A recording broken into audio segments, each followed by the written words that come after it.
오늘 저녁 저희들이 나누신 하나님 말씀은 에베소서 4장 31절부터 5장 2절 말씀까지입니다. 너희는 모든 악독과 노함과 분냉과 떠드는 것과 비방하는 것을 모든 악의와 함께 버리고 서로 친절하게 하며 불쌍히 여기며 서로 용서하기를 하나님이 그리스도 안에서 너희를 용서하심과 같이 하라. 그러므로 사랑을 받은 자녀같이 너희는 하나님을 본받는 자가 되고 그리스도께서 너희를 사랑하신 것 같이 너희도 사랑 가운데서 행하라. 그는 우리를 위하여 자신을 버리사 향기로운 제물과 희생 제물로 하나님께 드리셨느니라. 아멘. 할렐루야. 오늘 본문 말씀을 가지고 아름다운 용서에 대한 이야기를 한번 말씀을 나누고자 합니다. 여러분은 짧다면 짧고 길다면 긴 세월을 살아오셨는데 살아오시면서 혹시 이런 경우 있었습니까? 도저히 용서할 수 없는 사람이나 용납할 수 없는 어떤 사건 이런 것들을 경험하신 적이 있으십니까? 아마도 한 번쯤은 있으시겠죠. 그런 사건과 그런 사람을 봤을 때 내 눈에 흙이 들어와도 용서할 수 없다라고 하는 그런 사람 혹시 있으십니까? 도저히 잊혀지지 않고 용납되지 않는 그런 일은 없으셨습니까? 또는 용서받고 싶은 마음은 굉장히 큰데 아직까지 용서받지 못한 일은 혹시 있으십니까? 우리가 어떤 사람에게 거부당하고 또 구박받고 또 무시당하고 버림받고 상처받고 또 모욕을 당하고 이런 것을 느꼈을 때 우리는 상당히 고통스럽죠. 그래서 나에게 상처를 주고 고통을 준 그 사람을 미워하고 분노하고 또 증오심으로 가득하게 우리는 되갚아 주고 싶어 합니다. 머리로는 분명히 용서해야 된다라는 것을 잘 알고 있습니다. 그런데 왜 이렇게 힘든가요? 이런 예가 있습니다. 저는 남자라서 이게 잘 모릅니다. 여자들에게는요, 도저히 용납할 수 없는, 용서할 수 없는 남자가 있답니다. 첫 번째로는 눈은 단추만 돼요. 눈은 단추만 해서 이 쌍꺼풀 수술을 한 사람, 이 사람은 용서하는데 노출 심한 여자 보면 눈이 당구공만해진 사람, 이런 사람은 용서할 수 없다라고 합니다. 그 다음에 또 과거 있는 남자는 용서할 수 있어도 미래가 없는 남자는 용서할 수 없다고 합니다. 요거는 이해는 갑니다. 또 귀 뚫은 남자는 용서할 수 있지만 기가 막힌 사람은 용서할 수 없다고 합니다. 또 밥 많이 먹는 남자는 용서할 수 있지만 뭐겠어요? 반찬 투정하는 남자는 용서할 수 없다라고 합니다. 그 다음에 남자분들 찜질방 갔을 때 속옷 뒤집어서 입으면 큰일 나겠습니다. 외박을 하고 온 남자는 용서할 수 있지만 속옷 뒤집고 입고 온 남자는 용서할 수 없다라고 합니다. 이런 것들을 명심하시고 용서받을 수 있는 남자들이 다 되시기 바랍니다.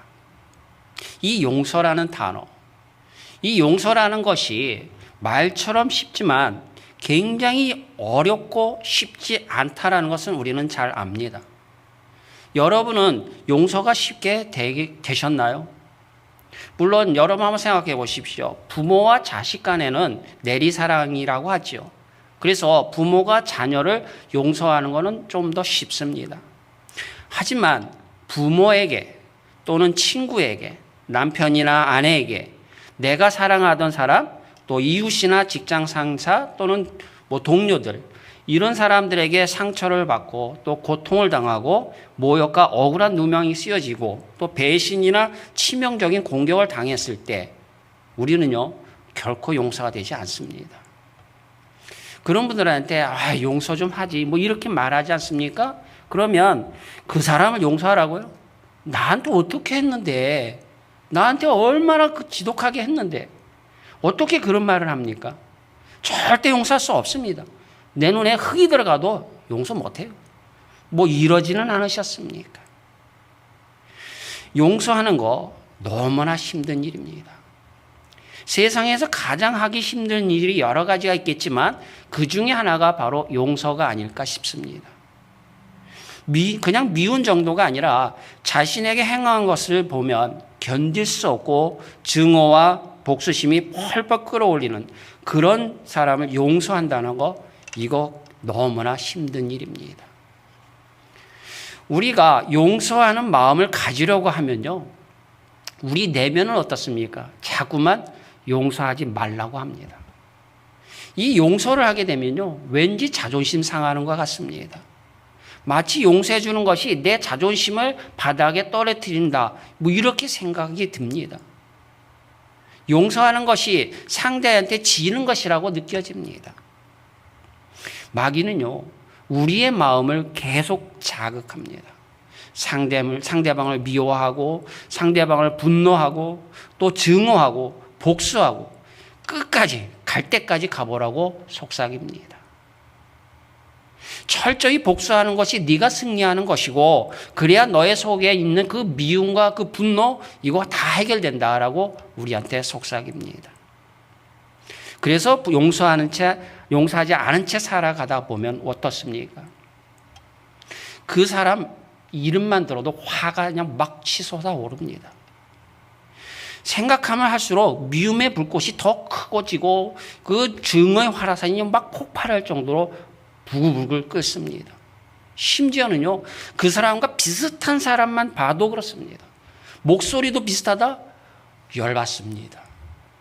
심지어는 그 사람이 즐겨 입었던 옷을 입어도 그렇습니다. 또 어떻습니까? 그 사람과 그런 사건이 있었던 그 장소를 지나가도 왜 이렇게 부글부글 끓습니까? 그런 마음이 자꾸 들다 보니까 다른 것에 집중이 안 될 때가 너무나 많습니다. 우리는 용서가 너무 힘들게 살고 있습니다.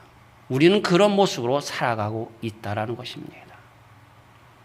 오늘 본문 말씀은 예수 그리스도의 십자가의 은혜로 죄 용서받고 또 새 사람이 된 사람은 새 마음을 품는 것이 당연하고, 또 하나님의 자녀가 된 사람은 하나님께서 하신 것처럼 행해야 한다라는 말씀입니다. 하나님께서 예수 그리스도를 통해서 우리를 용서하셨죠. 그리고 사랑하셨습니다. 이것처럼 우리도 용서하고 사랑하라라고 명령을 하고 계십니다. 이 용서하라는 말씀에 대해서 우리는 반문할 수도 있습니다. 꼭 그래야 될까요? 뭐 용서는 안 하고 복수도 안 할게요. 뭐 그렇게 살면 안 될까요? 또 하나님께서는 왜 우리한테 계속 용서하라고만 하십니까? 뭐 이렇게 대답하실 수도 있습니다. 그렇다면 하나님께서는 왜 우리에게 용서하라고 하십니까? 용서하지 못하여 우리 안에 품게 되는 이 미움, 이 분노, 이 미움과 분노는요, 바로 우리의 마음을 파괴하는 파괴자이기 때문입니다. 심리학자들은 인간을 파괴하는 가장 무서운 그 정신적인 요소가 있는데 그것이 바로 미움과 분노라고 합니다. 우리가 미움을 갖고 있으면 어때요? 소화 잘 안 됩니다. 심장이 막 뜁니다. 그리고 고통을 느끼게 됩니다. 이런 이야기가 있습니다. 어떤 신문에 올라왔었다라고 합니다. 어떤 의사가 있습니다. 의사가 이제 의학협회에 어떤 토론 장소에 갔습니다. 이 토론의 주제가 뭐냐면 바로 미움과 분노는 심장마비를 일으킨다라고 하는 그 어떤 이론 가지고 토론을 하는 겁니다. 이것이 과연 의학적 사실인가 아닌가 이런 거 갖고 토론합니다. 그래서 열심히 연구했습니다. 임상 실험도 하고 여러 가지 데이터를 모아서 그 회의에 참석했습니다. 그리고 그것을 발표를 합니다. 그랬더니 저쪽에 앉아있던 어떤 닥터가 그건 아니지 이렇게 얘기합니다. 그래서 막 경론을 벌어집니다. 화가 치솟습니다. 그래서 어떻게 됐을까요? 예, 심장마비 걸려서 그 닥터 죽었습니다. 내 안에 있는 이 미움과 분노, 이것을 해결하지 않으면요, 미움과 이 분노는 우리를 불편하게 하죠. 그리고 우리를 괴롭힙니다. 우리를 치명적으로 파괴합니다. 결국에는 죽음으로까지 몰고 가게 된다는 것입니다.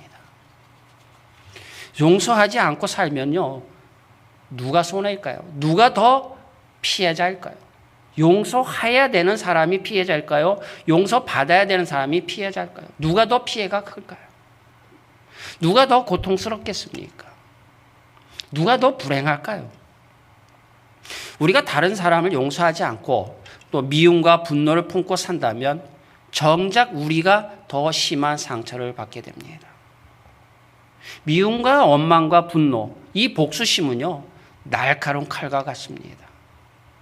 이것을 품고 있으면 미움의 대상보다도 내 자신이 더 고통스럽습니다. 다른 사람을 향한 이 미움과 분노, 결국에는 자기 자신을 향한 원망으로 돌아오게 된다는 사실, 여러분 명심하시기 바랍니다. 미움의 대상에게 향했던 그 분노가 결국에는 우리 자신의 몸과 마음을 병들게 합니다. 여러분, 분노와 증오심, 이 스트레스, 이게 암세포의 영양분이라는 거 잘 아시지 않습니까? 너무나 잘 알고 있지 않습니까? 이론은 잘 압니다. 이 분노와 이 마음에 쌓인 어떤 원한, 이것은 내 몸에 각종 질환을 일으키는 원인이 된다는 사실 여러분 잘 아시지 않습니까? 우라병이 터졌습니다. 이 우라병이 터지게 되면 결국에는 어떻게 된다는 사실 여러분 잘 아십니다.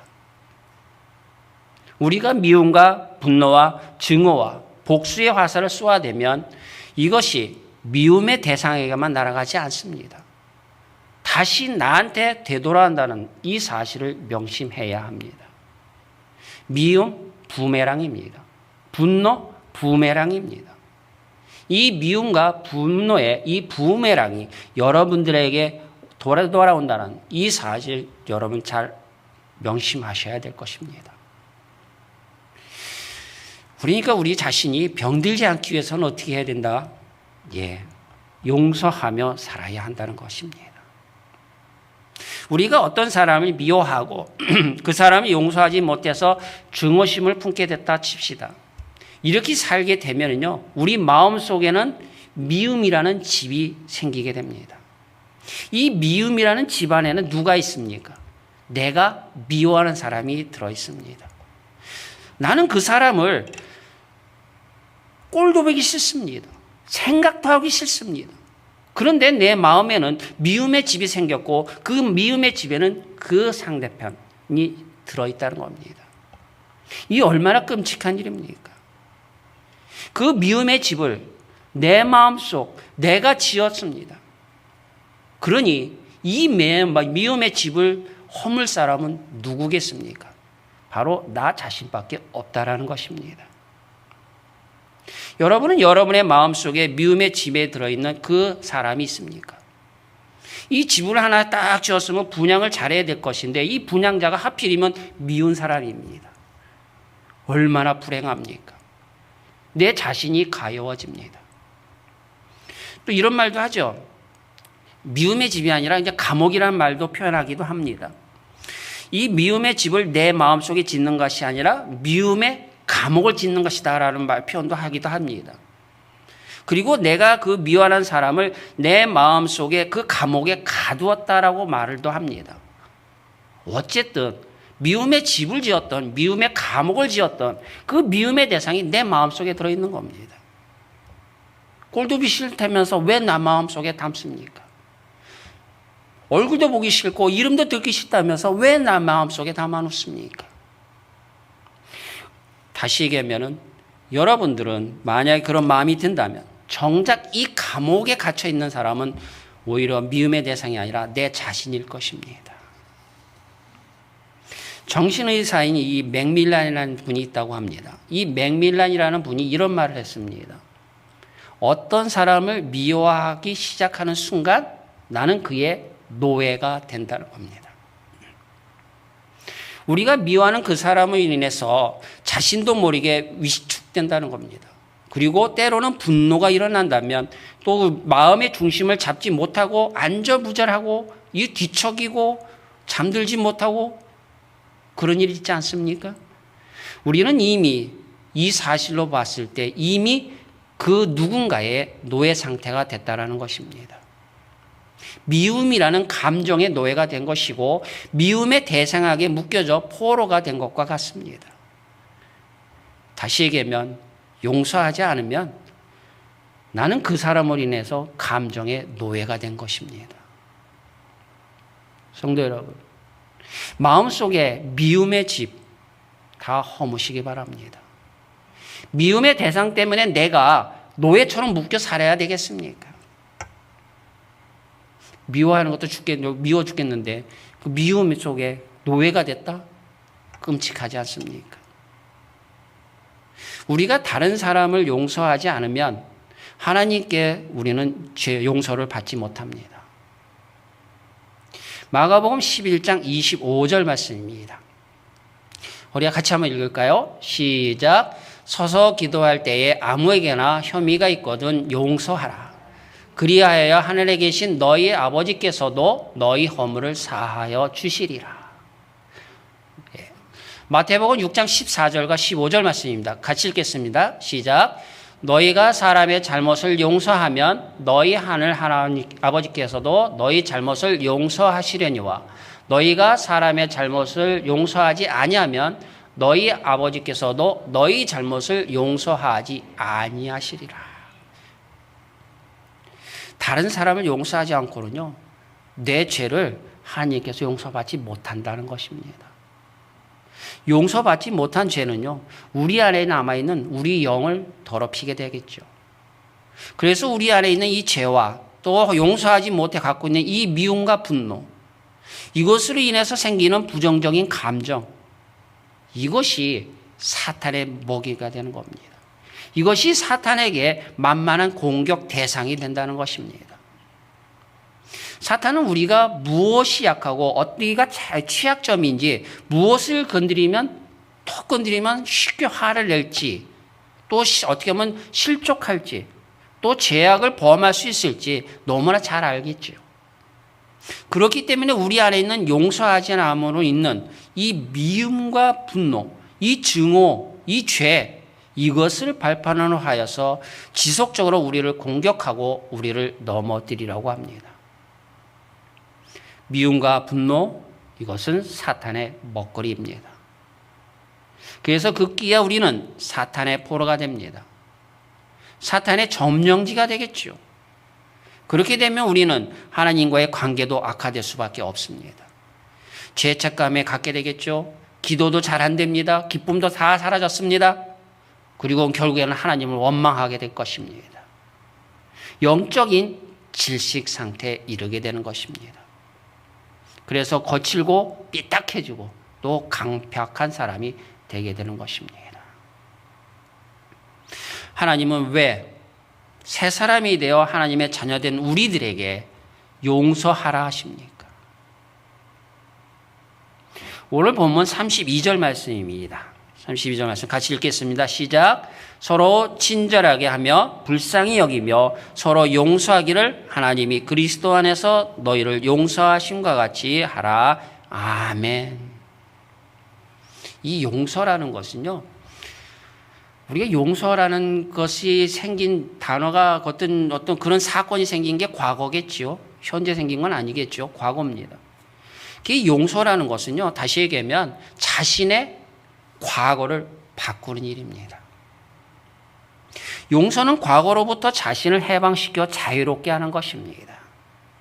용서는 과거에 일어난 사건과 그 사건의 주범에게 노예처럼 얽매여 있는 것을 벗어나게 하는 것입니다. 자신의 미움의 감옥에서 석방하는 것입니다. 이 용서라는 이 지우개로만 과거의 상처와 고통을 지울 수가 있습니다. 여러분이 잊으려고 한다고 해서요, 이게 쉽게 잊어집니까? 물론 나는 잊었다고 얘기는 합니다. 여러분, 복수를 포기한다고 해서 이 상처, 이 고통, 이거 잘 지워지지 않습니다. 그러니 어떻게 해야 됩니까? 오직 용서의 지우개로 지우고 바꿀 수가 있는 것입니다. 상처받고 고통스러운 이 과거, 여러분 용서하십시오. 용서의 지우개로 과거를 바꾸시기 바랍니다. 우리가 용서를 하게 되면요, 우리의 몸과 우리의 마음, 우리의 영 치유되고 회복되는 은혜가 있을 줄로 믿습니다. 용서는 안 갚으면 할 그런 권리를 포기하는 것이죠. 안 갚으면 할 권리를 포기하게 되면 어떻게 됩니까? 그동안에 있었던 그 미움, 그런 증오, 쏟아부었던 어떤 에너지, 이것들이요, 길을 싹 방향을 바꿉니다. 어디로요? 치유로. 치유로 이 화살이 바뀌게 되는 것입니다. 우리 미움과 증오와 분노 때문에 불면증에 시달리던 사람, 참 잘 되겠지요?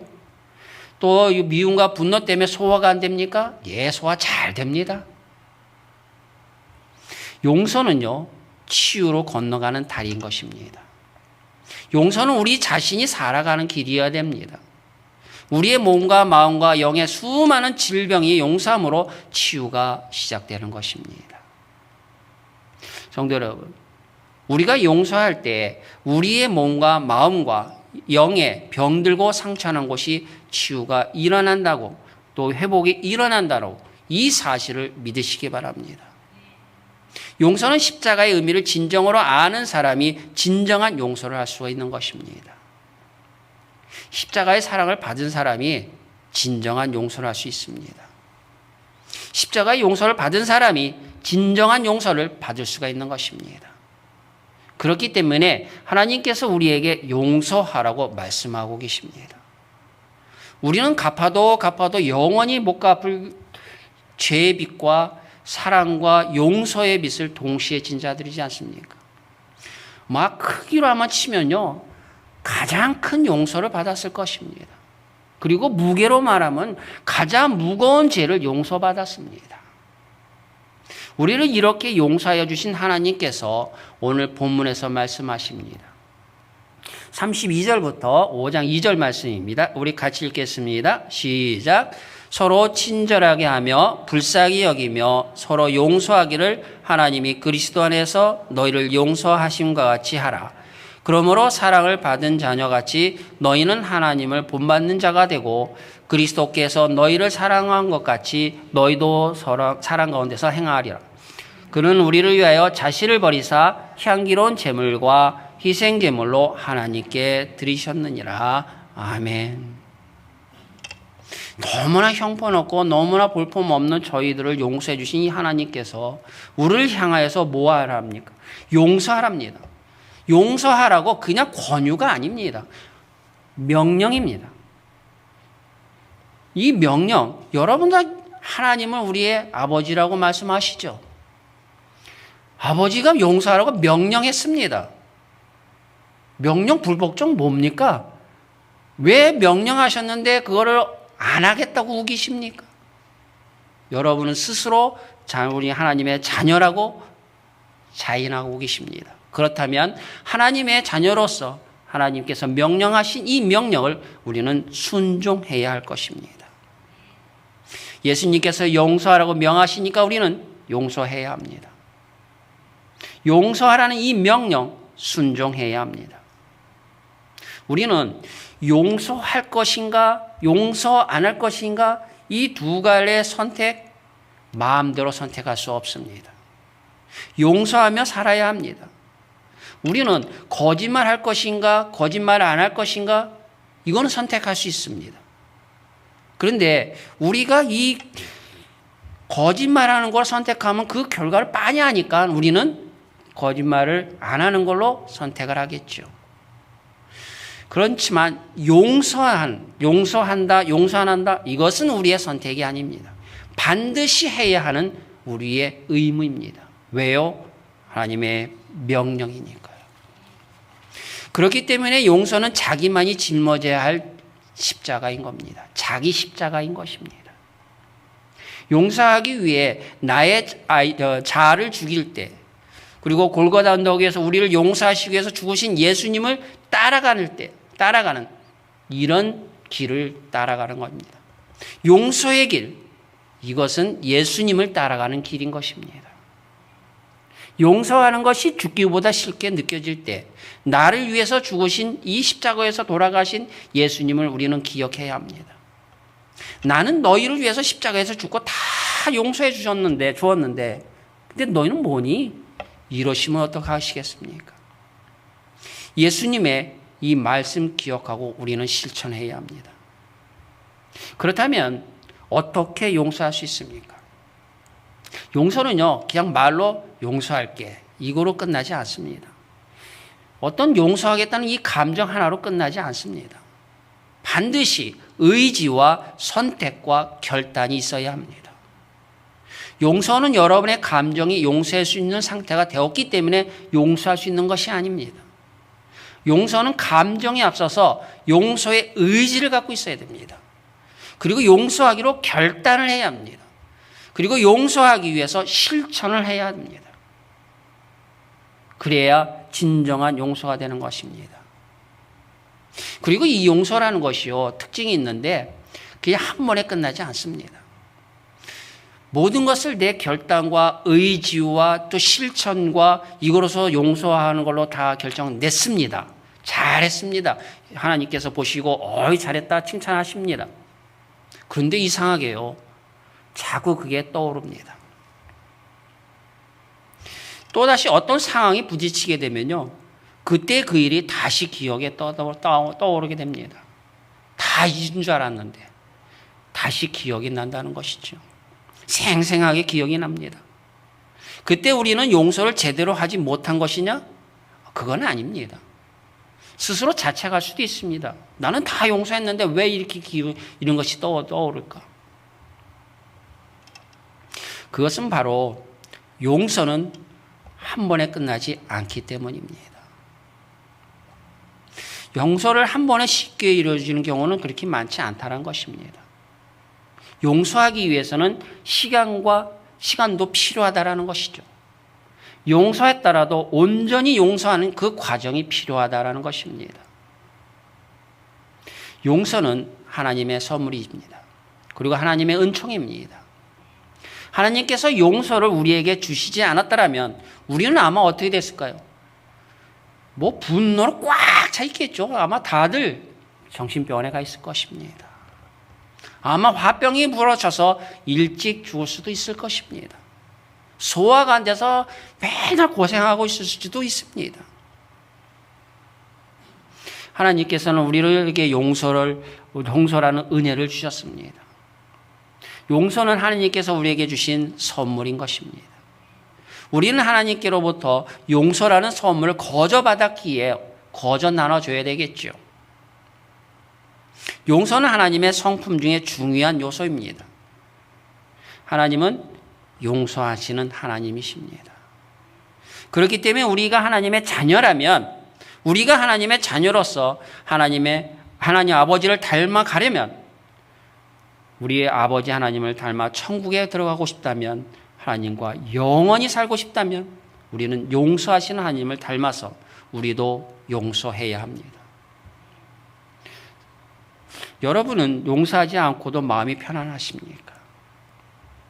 용서하지 못해 몸에 병이 생기고 마음과 영이 고통을 받고 있지는 않으십니까? 여러분 자신을 위해서라도 용서하시기 바랍니다.